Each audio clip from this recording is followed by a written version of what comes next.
Welcome back. It's always a good day when you can sit, chat, relax, and knit. Yes, sometimes though, our projects can be a little frustrating, like the tie you've been working on. Yes, it's been very frustrating, and we're going to work on it in a moment. We're going to try it at least, but first, we want to show off some successes from you at home. Yes, hey, we talked about Becky Adams last week, right? Because we saw her projects at the Fulton County Fair. Yes. When we went. Well, look at this. She got 9 ribbons at the Williams County Fair. Yes, 9. She reached out to me on Facebook and she said, hey, I took, home those 9 ribbons on the projects that I had.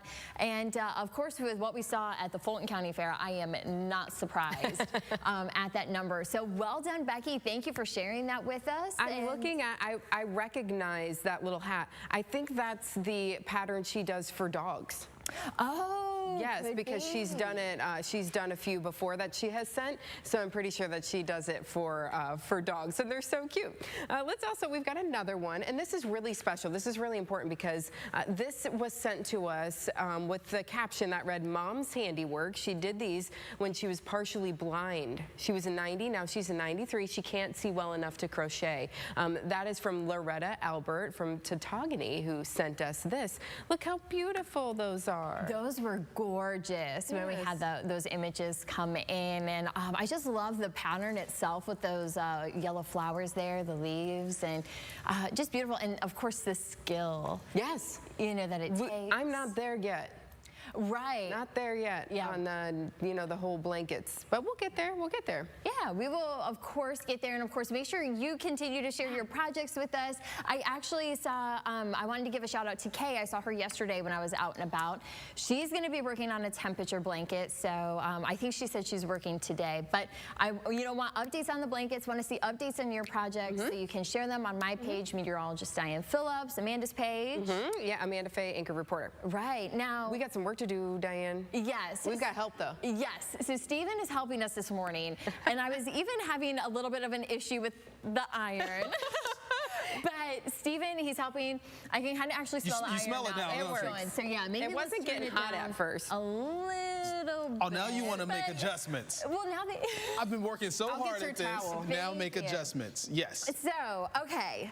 It's Stephen's tie. I have it laid out here, but it's been curling on the edges. So you can kind of see here that it still wants to kind of, go in there. So a lot of you have said, okay, you need to block it. So I did do the wet block and it still wanted to curl. So this is my final try at blocking it, and then because you saw this on YouTube about how you steam it. Steam blocking it. So you go, and we're going to do this all together. So Stephen, you're going to be on the iron. You'll kind of just, press it down, kind of keep it moving, but not yet though. Okay. And I will actually step over here. This is a wet blanket that we're going to put on this. I did. So this is my mom's iron, because mine is out of commission right now. So this was a wedding gift, so we have to be careful. It's vintage too. It's nice though. Yes. No pressure. That's a vintage and a wedding gift. Yes. It's only a couple, 3 decades, old. But hey, it's working this morning. Okay, so what are we doing? We've got a wet towel here. I will kind of hold this down a little bit and let Amanda kind of lay that towel here on the tie. Okay. So even on the edge. So what is this called again? This is called steam blocking. Okay, so is the towel moist or is that dry? Okay. Yes, so we got the towel kind of wet here. And do you want to just try to do it that far for now? Yeah, so let's have Stephen, so you'll bring that in. Hopefully we hear the magical sound of psst. Okay, where do you want me to start? Anywhere? We'll have you kind of start here on the bottom. Yes. Ooh. All right, just like that? Now keep going. So happy I got it working because I thought I would have to fake the sound. I think Gloria, his wife, is also really happy right now seeing her husband ironing. Yeah, I iron. Yeah, so really kind of give it a good press. We want to make sure that we give it a good press. Get it. We want to make sure it doesn't curl anymore because we don't want to give you a curly tie. Right? Thank you. Right. Okay. And I do have some extra water because, of course, we're going to be taking, have to re-soak it. The water out of this towel. So sure, we'll have these sides, but okay. Look, do you want to see how it looks? What do you think? Oh, I hope it stays. Of course, we'll have to let it dry. So as Amanda's doing that, I'll kind of trade you spots here. So is there nice work, Stephen. Oh, yeah, no problem. Always willing to help. So is there any particular reason why the curling happens when you're knitting?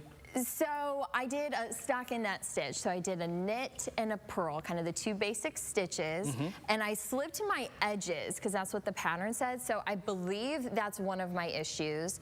Also the yarn, I picked it for the color. Okay. And I really think though that the issue is also it's not a very stiff yarn. Okay. It is cotton, but so we'll So kind of get this if you were to use a different type of yarn going forward for a tie, what kind would you use?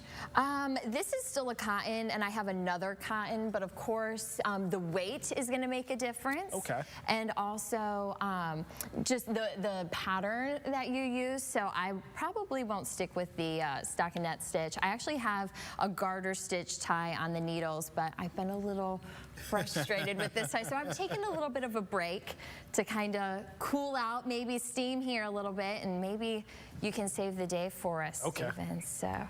All right. Yeah, but of course we'll have to continue to update this because it'll be wet, so we'll have to wait for it to come off. Yes. Yeah. There you go. So what about my initials? Will I be able to get my initials put in this? Like a little Let's stitch first that in. uncurl it. little SJ at the bottom? We could probably do that, but yeah, let's get it flattened out here first. You know what I would like?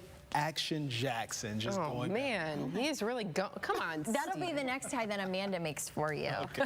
So this looks so good right now. We'll kind of quick look.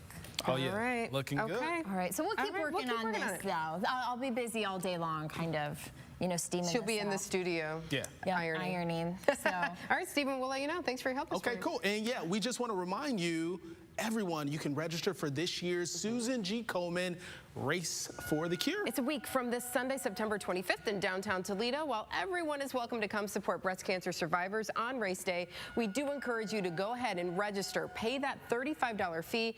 Those funds will be used to fight breast cancer, find a cure, and help survivors with everything from mammograms to transportation. We have a link where you can find that to register right here on WTOL.com, and we hope to see you there on race day. Toledo's longest running 9 a.m. show, though, returns in a moment. We hope you're having a good day.